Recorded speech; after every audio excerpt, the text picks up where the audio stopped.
La période pascale de 2014 a enregistré 195 accidents, bilan 15 morts et 508 blessés selon l'Office de sécurité routière OSER. 74% de ces accidents sont liés à des facteurs humains, la conduite en état d'ivresse, la vitesse excessive, l'indiscipline et l'imprudence. Le ministre des Transports, Gaoussou Touré, met cette semaine pascale à profit pour sensibiliser les usagers de la route à un comportement citoyen afin d'éviter cette année des accidents. L'occasion des fêtes de Pâques, comme vous savez, nous assistons à un déplacement massif des populations et avec pour corollaire l'accroissement des risques d'accidents. J'exhorte donc l'ensemble des usagers à la prudence et au respect strict des règles du code de la route. Message bien perçu par les transporteurs qui entendent relayer l'information. Un conseil d'usage est donné à chaque entrepreneur, à chaque conducteur, à chaque équipage de cars, de camions, de véhicules urbains pour que nous puissions à tous les niveaux et à tout moment prendre des dispositions idoines pour observer les règles élémentaires du code de la route. Cette campagne de sensibilisation s'est soldée par un contrôle technique de certains véhicules et le contrôle du taux d'alcoolémie. Les passeports diplomatiques et les passeports de service non biométriques ne sont plus valables en Côte d'Ivoire depuis le 15 mars 2015. Seuls les passeports diplomatiques et de service biométriques à puce sont autorisés. En mai 2011, 74 000 passeports officiels de l'État de Côte d'Ivoire étaient en circulation, des passeports acquis en partie de manière frauduleuse. Une situation qui jette un discrédit sur le pays. Le président de la République a mis fin à la circulation des anciens passeports diplomatiques et de services non biométriques et définitivement nous sommes entrés dans l'ère de ces passeports biométriques à puce pour les passeports diplomatiques et de services avec pour objectif donc de permettre à la Côte d'Ivoire de retrouver la crédibilité qu'elle a perdue. Entre 64 000 passeports, nous sommes aujourd'hui à environ 11 000 passeports. Cette disposition prise par l'État ivoirien produit déjà des bénéfices pour le pays. Certains pays déjà sont entrés en négociation avec nous pour pouvoir permettre aux bénéficiaires de ces passeports officiels d'avoir accès à leur territoire sans visa.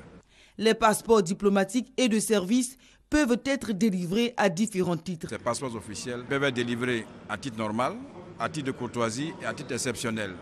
La troisième conférence des ambassadeurs de Côte d'Ivoire prévue le 20 avril prochain sera présidée par le chef de l'État. La conférence réunira 47 ambassadeurs ivoiriens pour évoquer l'orientation de la diplomatie.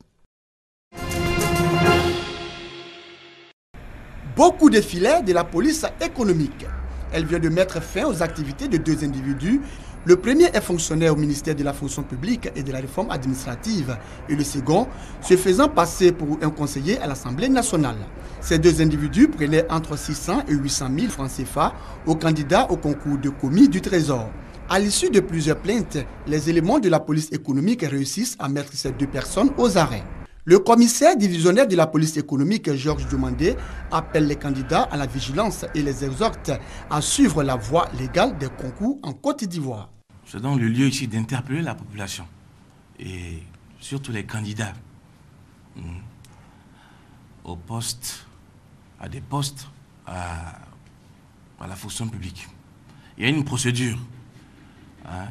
C'est celle de s'inscrire normalement comme tout le monde et de passer, comment dire ça, le concours, les tests, et d'attendre comme tout le monde un résultat qui est un résultat officiel, qui est proclamé par le ministère chargé de la fonction publique. En attendant qu'une enquête approfondie soit effectuée, Olivier et Francis ont été déférés à la maison d'arrêt et de correction d'Abidjan, Maka. La peste des petits ruminants, maladie très répandue, virulente et dévastatrice, a des impacts significatifs sur l'économie, la sécurité alimentaire et les moyens de subsistance des éleveurs. Ce sont près de 2 milliards de petits ruminants qui sont menacés dans plus de 70 pays. L'Organisation des Nations Unies pour l'alimentation et l'agriculture, FAO, et l'Organisation mondiale de la santé animale OIE en choisissant Abidjan pour conjointement organiser la conférence internationale pour l'éradication et le contrôle de cette maladie animale marque leur volonté de la voir disparaître du monde. Nous avons tous les outils pour y arriver. Il nous manque seulement une volonté politique commune de toutes les régions et pays infectés en Afrique, au Moyen-Orient et en Asie. Il nous manque des ressources pour appuyer les pays infectés les plus défavorisés. Et il nous manque une coordination mondiale, régionale et nationale. La conférence d'Abidjan va proposer une stratégie mondiale. Une fois adoptée par consensus, des mécanismes pour sa mise en œuvre seront élaborés. L'initiative prise par la FAO et l'OIE d'accompagner les 73 États touchés par la peste des petits ruminants à retrouver un statut de pays indemne et de confirmer l'absence de circulation du virus dans le monde est louable et appréciable. Elle mérite le soutien de tous les États du monde. Objectif pour tous, en finir avec la peste des petits ruminants d'ici à 2030. Objectif tenable pour le directeur général adjoint de la FAO avec l'engagement national et international. Une réunion de haut niveau sur l'engagement et l'appui est prévue à cet effet jeudi, 3e jour de cette conférence internationale d'Abidjan. Awa Fadiga, mannequin, décédé le 25 mars 2014 après une agression par un chauffeur de taxi. Pour commémorer la date anniversaire de son décès, sa génitrice, responsable de l'ONG Association Femmes de Côte d'Ivoire, a organisé une opération de remise de dons aux malades du centre hospitalier universitaire de Cocody. Dons en espèces et en nature, composés de trousseaux de bébés, des kits d'allaitement, des t-shirts et une somme de 100 000 francs pour le paiement des ordonnances des personnes indigentes. Nous avons constaté qu'il y a une amélioration quand même. Le scanner, il n'y a plus de problème, le scanner fonctionne. Heureux, le directeur du CHU de Cocody a salué le courage, mais aussi le sens du pardon et la générosité de Mme Sirakone Fadiga, mère de feu Awa Fadiga. En gros, dire merci à l'initiative portée par Mme Fadiga, lui dire toute notre gratitude au niveau de l'administration, au niveau des corps des professionnels de santé, et dire que vraiment le challenge est devant nous. Mais nous sommes capables, je pense, de le relever avec nos équipes. 1 million de francs CFA, c'est la somme déboursée par l'ONG Association Femmes de Côte d'Ivoire pour ses dons. Daoukro, il est 22h.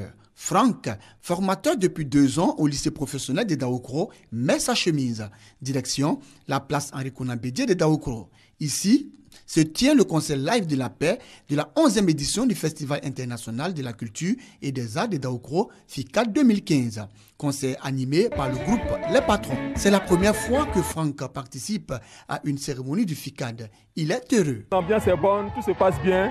Voilà, je suis venu, j'étais avec des amis. Comme Franck, de nombreux jeunes et femmes se sont rendus à la place Henri Konan Bédié de Daoukro pour la fête. Les patrons, ils sont en train de faire du concert live, ça me plaît.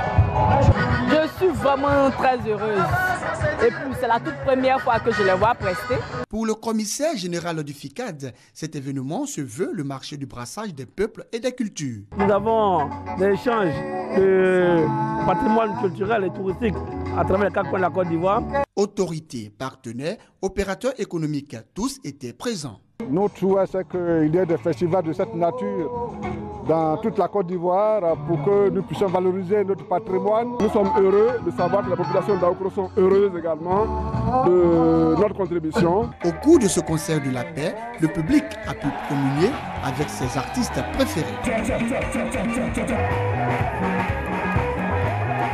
Disons-le, c'est une population de Daoukro heureuse qui a effectué massivement le déplacement à la place Henri Konan Bédié de Daoukro pour cette 11e édition du Festival international de la culture et des arts de Daoukro, FICAD 2015.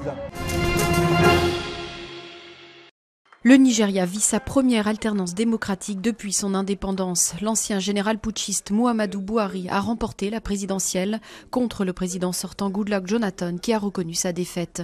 Des milliers de Nigérians sont descendus dans les rues de Kano, la plus grande ville du nord musulman dont est originaire Buhari. Sa victoire marque un tournant majeur dans l'histoire du pays le plus peuplé d'Afrique, gouverné par le même parti depuis la fin des dictatures militaires il y a 16 ans.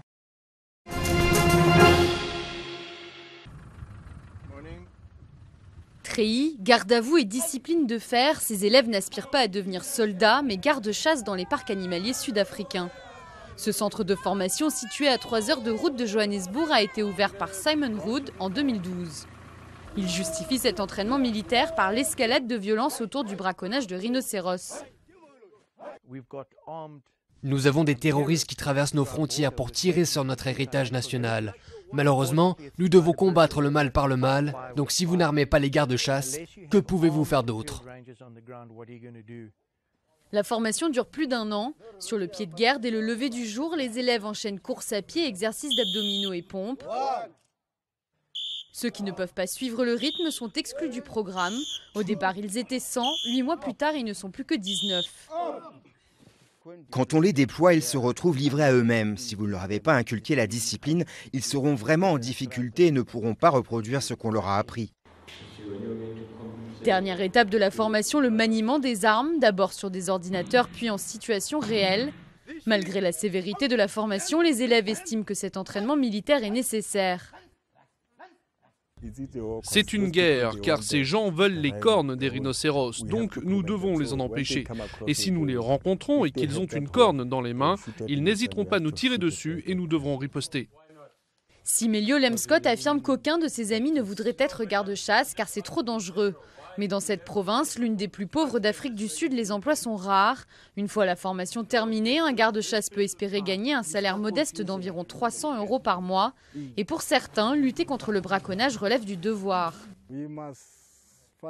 Nous devons les combattre. Ils ne doivent pas tuer nos rhinocéros. Et nos enfants doivent pouvoir admirer ces animaux. L'an dernier, plus de 1200 rhinocéros ont été tués pour leurs cornes, un nombre record en Afrique du Sud.